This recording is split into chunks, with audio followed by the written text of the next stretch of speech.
have Vaios Ziogas from Bristol, who is going to talk give a talk on the GCL prescription for Schwinger-Keldysh holography.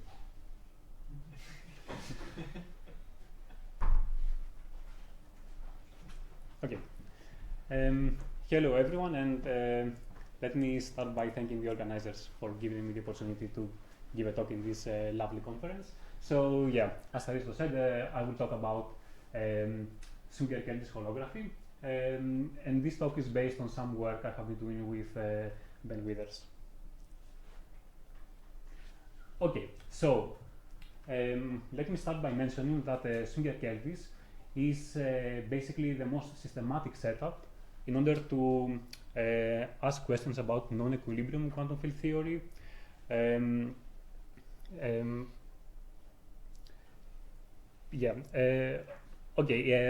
also it allows us to do real-time calculations. It is very useful because it actually illuminates the fundamental symmetry principles that the theory satisfies, and it has been used for many decades, specifically in the condensed matter theory context, in order to do calculations and derive physical results from systems, and also usually within perturbation theory, as we do in QFT in usual. But lately there have been some remarkable developments where people have used it in order to derive action principles for hydrodynamics. And this has led to some really good control into aspects of hydrodynamics which were more phenomenological until then. And actually, based on these constructions, now Schwinger-Keldysh is even used in cosmology. So here I want to understand certain aspects of the gravitational dual of Schwinger-Keldysh QFT. And of course, as we all know, having a holographic dual to a system is very useful because it allows us to do explicit computations in strongly coupled setups. And this is also fits in some old discussions about the role of complex saddles in the gravitational path integral. I will not have much to say about that, but it's definitely a very interesting and active question. So, what's the idea of Schwinger-Keldysh?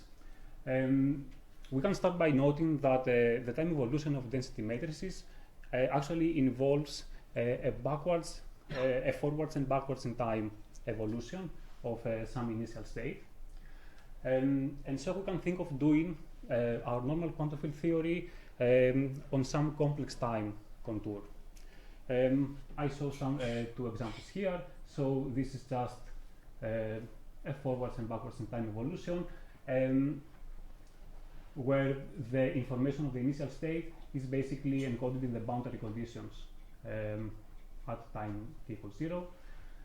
And also we can keep in mind this contour on the complex time plane, which also involves some Euclidean time evolutions by some quantity sigma here, down to some amount beta, which we usually say to be the inverse temperature.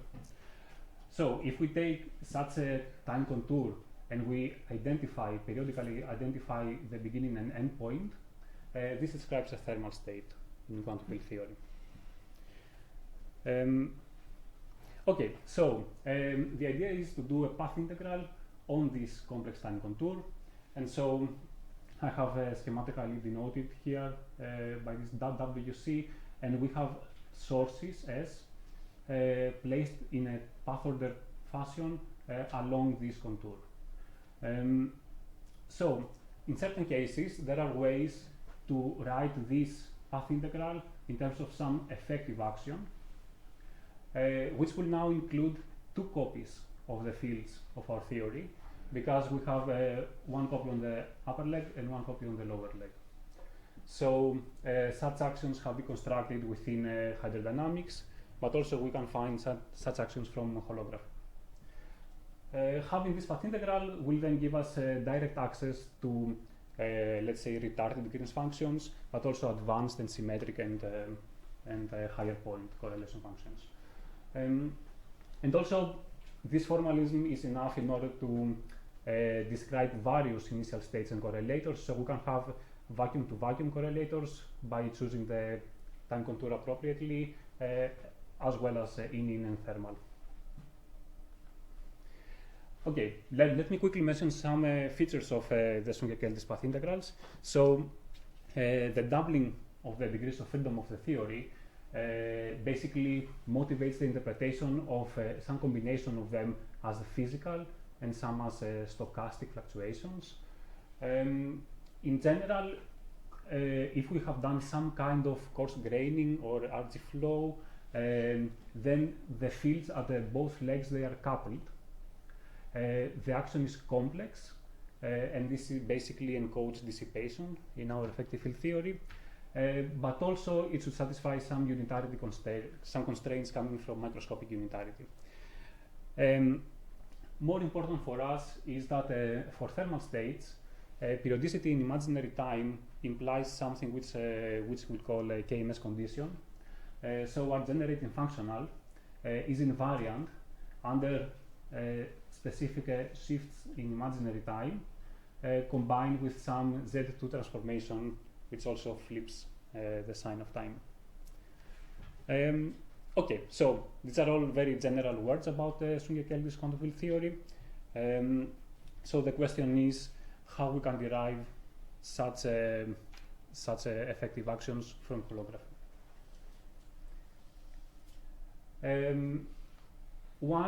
The most recent prescription is basically the Glorioso Crossley-Liu prescription, which is basically holography with a complex twist, and I'm going to review it now. So let's say that we start from a Schwarzschild ADS black hole written in ingoing coordinates. Then this prescription tells us to basically complexify the radial coordinate and then do some analytic continuation around the location of the horizon.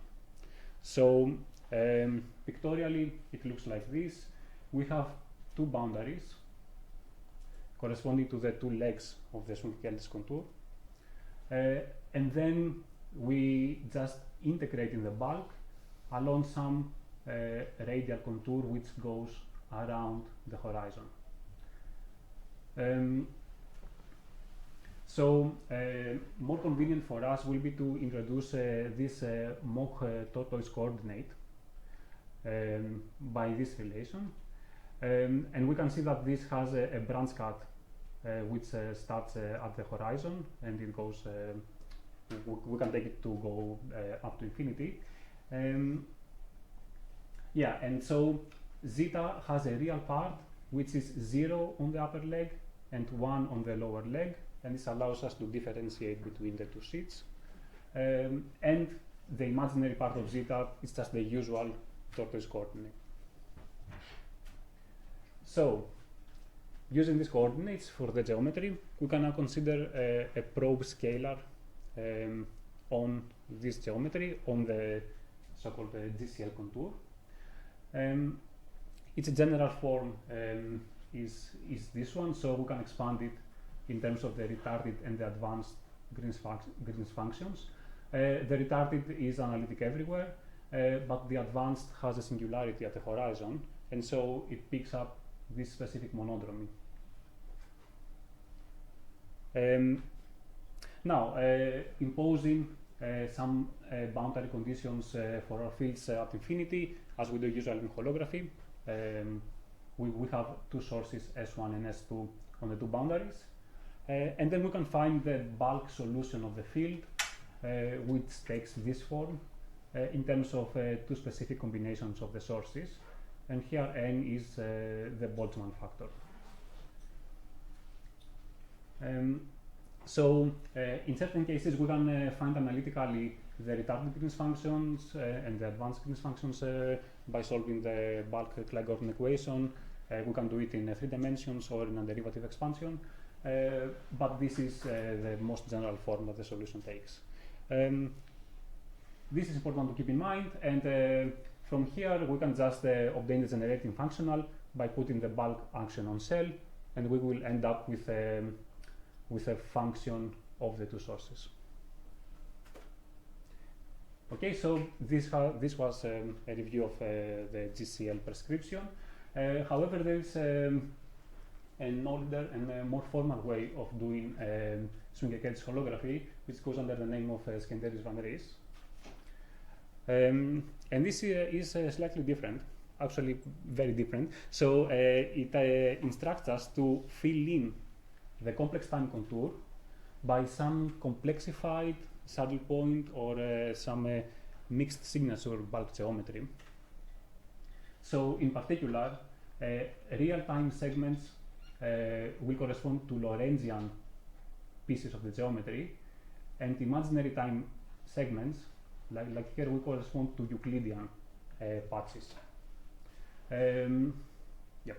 So for example, we can see two specific cases here, and then we have to impose certain matching conditions at the corners, so at the surfaces where the signature changes. These matching conditions basically are continuity of the fields and of the conjugate momenta. So for our thermal state of interest, we will just take two copies of the Lorentzian black hole, which are shown here, L1 and L2, and we will take the Euclidean geometry to be just the cigar cut along a piece of length sigma, and the rest is beta in total. And the Lorentzian cigar, of course, is just the analytic continuation of this Lorentzian black hole. And then we get some bulk geometry which has schematically this form. So, solving the Klein-Gordon on each piece separately, we will have this form on piece 1, sigma, 2, and beta. And then we impose 4 matching conditions, which is just a continuity of the fields. We impose 4 conditions which give the sources at the boundary. And these are enough, basically, to specify fully the solution by doing the matching, which I sketch here, but it's not important to explain. So let me just flash the result, which takes the specific form. Here we have written down the bulk everywhere in the geometry, so in sheet 1, sheet 2, and in the sigma and beta Euclidean pieces. And what we can see basically is that when sigma equals 0, then the first 2 lines exactly reproduce the Glorioso Cross-Liu prescription. But of course, in this setting, the solution is basically patched together also through Euclidean evolution. Just some other things to note is that, of course, when the sources are equal at the boundary, then we are just left with the retarded Green's functions here. The other is 0, so we recover the ingoing boundary conditions. But also for non-zero sigma, we recover some previously proposed analytic continuation. So, pausing a bit to think about the interpretation of these results basically motivates the following comment. So, actually, the structure of 2-point correlators is really fixed by the KMS conditions. So, in the Schwinger-Keldysh prescription, the solution is actually periodic by construction, because we have a periodic boundary contour and we have just filled this in. It is very different in Glorioso Cross-Liu, because somehow these KMS conditions, they are implemented by some bulk condition near the horizon. So, in the remaining 2 minutes, let me just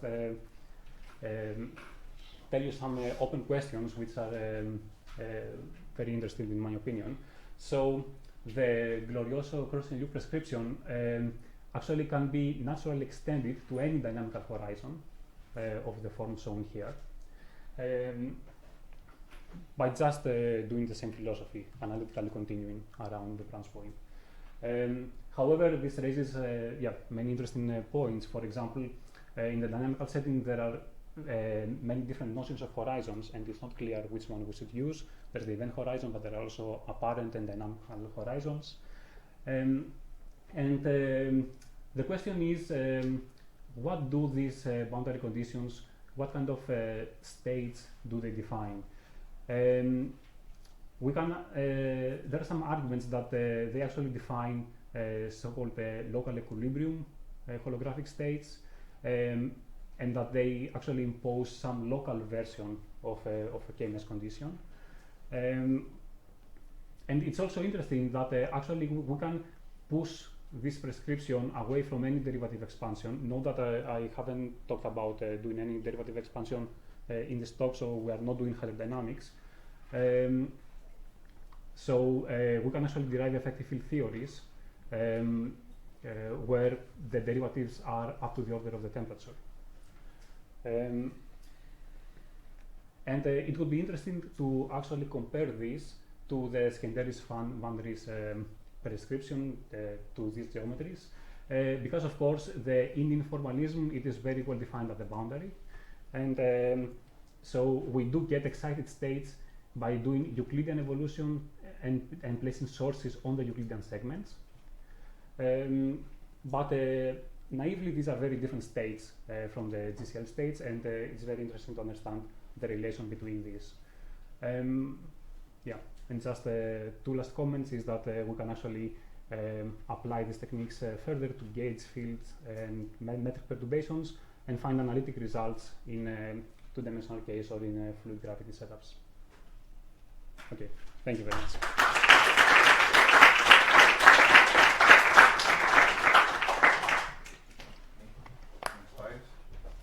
Any questions? Yeah.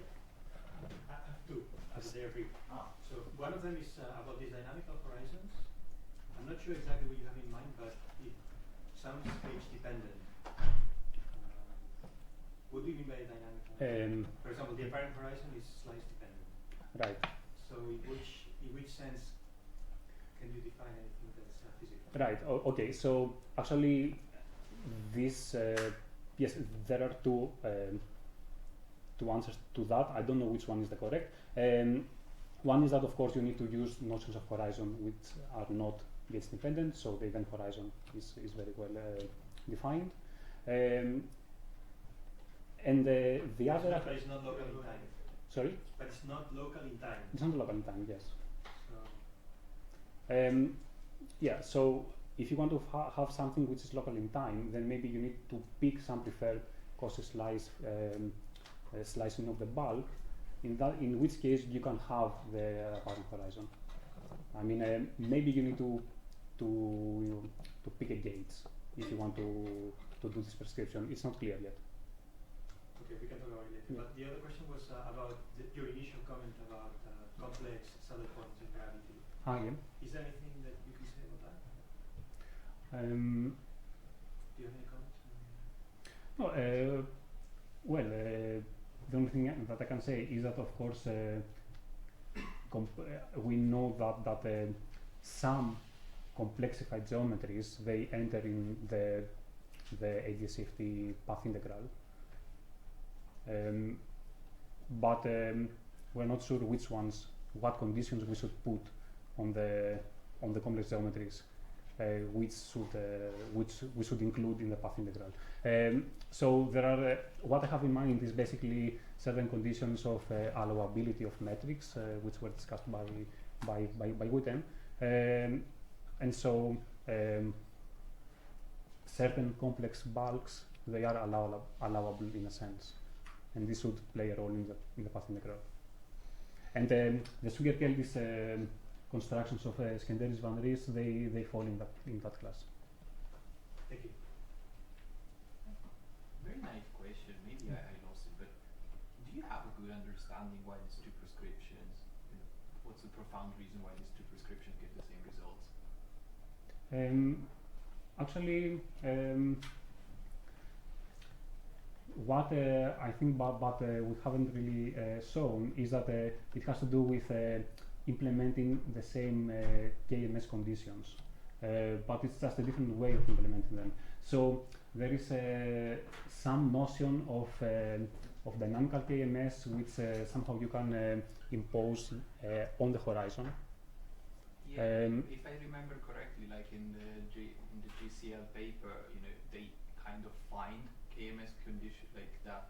Whatever they do implements automatically this KMS conditions. So They derive the action and they observe that it's KMS Yeah. environment. So Yeah. So it's just a shortcut for implementing these conditions, but it's not clear why it works or where it works.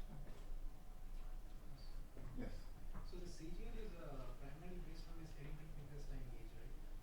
Mm-hmm.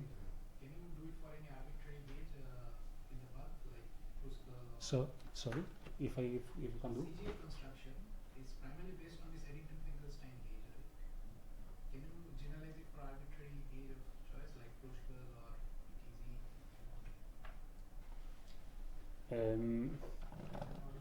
ETZ?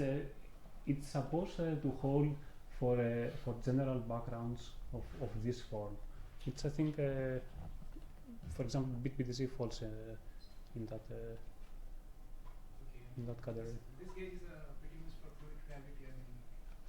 Yeah. So you need to pick ingoing coordinates such that like the retargeting function is analytic in these coordinates and the advanced picks a pole. It's just a usual pick of coordinates, a useful choice of coordinates. Okay. I don't think we have time for more questions. Let's thank Vaios again.